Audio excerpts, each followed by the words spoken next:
This is not breaking news. This is not a scandal. This is not about one person. What you're about to hear is quiet. It doesn't scream for your attention. It doesn't throw out a shiny headline. But the absence of noise might be the most dangerous thing of all. In the murky world of geopolitics and global markets, sometimes it's the things that don't happen that tell the most dangerous story. Imagine a nation with the largest untapped oil reserves in the world, enough to shake up global markets to reshape the future of energy. And yet, global oil companies refuse to touch it. Why? Why are some of the world's most powerful corporations turning their backs on billions in potential revenue? Because when the system fails, it fails quietly. And when it does, the consequences are rarely what we expect. Asterisk, asterisk. Stay with me here. Because if you think this is just about oil, you're already missing the point. Asterisk, asterisk. Let's break it down. What happens when the world's most powerful oil companies make a decision not based on profits, but on something else? It's not about the oil. Not really. It's about the system behind it. There's something bigger at play here, a system built on power, risk, and control. This system isn't governed by the whims of a single leader or a single corporation.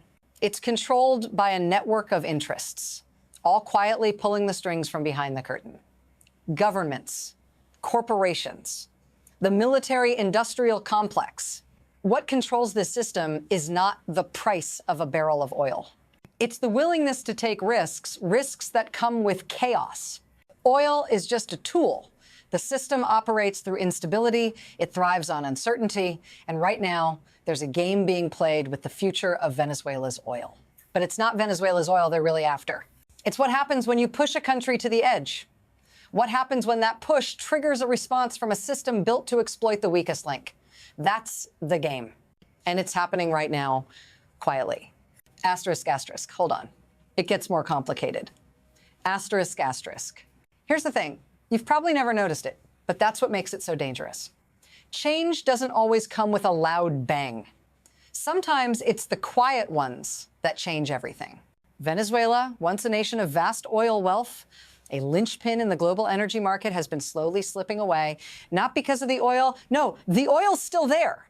It's still the largest reserve on the planet. It's what's happened underneath the surface that matters. Years of slow erosion, years of instability, nationalization, seizures of foreign assets. The shift didn't happen overnight, but it didn't need to. It didn't need a dramatic moment. It needed time. Time for global corporations to make a quiet exit. Time for political players to align in the background, shaping the narrative. Before, Venezuela was a crown jewel of energy supply. Now, it's a nightmare wrapped in oil. The systems built around it have decayed, and no one's looking to fix them. Instead, the world has been watching, waiting for a regime change to solve the problem. But that, too, is part of the shift, a system that turns instability into profit. And that's the most dangerous part. Because this shift, this quiet collapse, has already begun to spread. It should have been a golden opportunity, the largest untapped oil reserves in the world, ready for the taking. But the oil companies, they're saying no. Exxon, Chevron, ConocoPhillips, these are the giants of the industry. They know the value of Venezuela's oil. But even they're pulling back. Why? They're looking at the risk, and it's too much to ignore. Imagine this. Oil prices are low. Global markets are flooded with supply. Even if Venezuela's oil is gold, it's still a massive gamble. The country's infrastructure is decaying. Its political system is on the edge of collapse. And the oil companies? They're not willing to throw billions into a country where they could lose it all. But here's the twist. Trump's administration, desperate for that oil, is pushing for a return. They're promising deals. They're offering protection. But no one's biting, not even the giants. Asterisk, asterisk. So why is the U.S. still so obsessed with Venezuela? And why, despite the risks, does it seem like they might go to war anyway? Asterisk, asterisk. Hold tight. The story's just getting started. We've been talking about oil, but that's just the surface. Oil is the tool, the currency, but not the real reason behind all of this. It's a web, a tangled mess of geopolitical interests, corporate power, and military ambitions. The oil companies, they're not the ones taking the biggest risk. The risk falls on the Venezuelan people, the ones caught in the middle of this fight they never asked for. Let's be clear. The oil companies may lose a few $billions if they stay away. But for Venezuela, this is about survival. The country's future, its sovereignty, and its people are being traded like chips in a game they're not even part of. Who benefits? The corporations, the political elites, the defense contractors. Who loses? The ordinary citizens, the working class families, the ones whose lives are upended when the system breaks down. And now, it's not just about oil. It's about control. Control over resources, control over nations, control over the future. But there's one question no one's asking: what happens when the system breaks down completely? It's happening faster now. The game isn't just about oil anymore. It's about geopolitics. It's about ideology. Look at the players. Marco Rubio, the Cuban-American senator, has his own agenda. He's pushing for action, not just against Venezuela, but against Cuba. A two-for-one deal, if you will. A chance to reshape the region's power balance. But there's a problem. The oil companies, those same players who control so much of this, aren't on board. They don't want the risk. The U.S. government's push for action, it's going to get harder. They're stuck, trapped between political pressure and corporate reluctance. It's like a powder keg, ready to explode. A war might not be about oil anymore, but about a bigger, more dangerous game. Asterisk, asterisk, and if they don't act now, what happens next? Asterisk, asterisk. Now, let's get real. This isn't about oil prices. This isn't about corporations. This is about you. This is about the people, ordinary citizens caught in a system that doesn't care about them. Imagine waking up every day in Venezuela, a country torn apart by political instability. The world's largest oil reserves are right beneath your feet, but you can't access them. There's no food, no medicine, no basic services. And worst of all, the international community seems to have forgotten about you. You're the one who will pay the price when this system fails. You're the one who will be caught in the middle of geopolitical games, economic crises, and wars fought over resources you'll never touch. The U.S. might think about regime change. Oil companies might think about profits. But it's the Venezuelan people who will continue to suffer. And you're watching this unfold from the outside, powerless to stop it.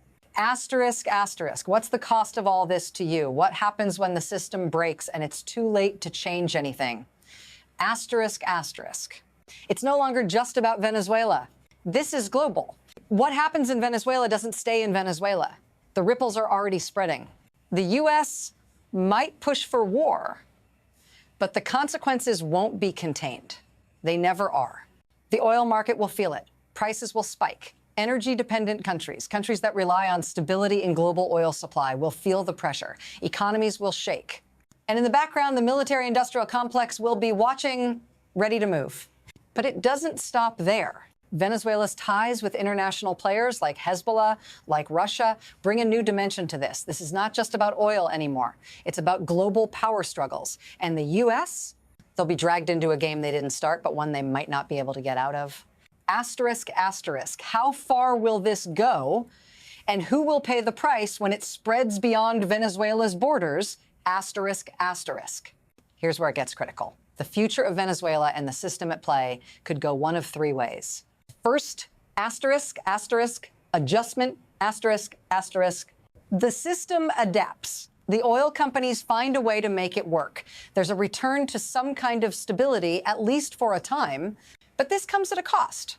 More compromises, more deals with corrupt regimes, more instability, masked as order.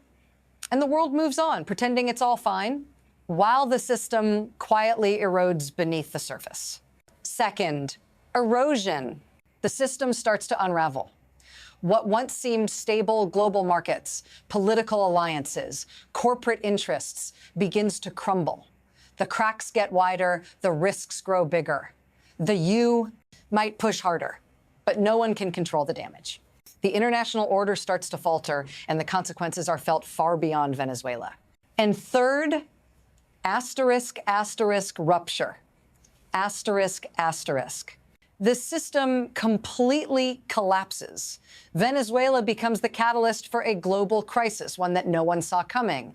Oil prices spike. Wars are fought. Alliances are broken.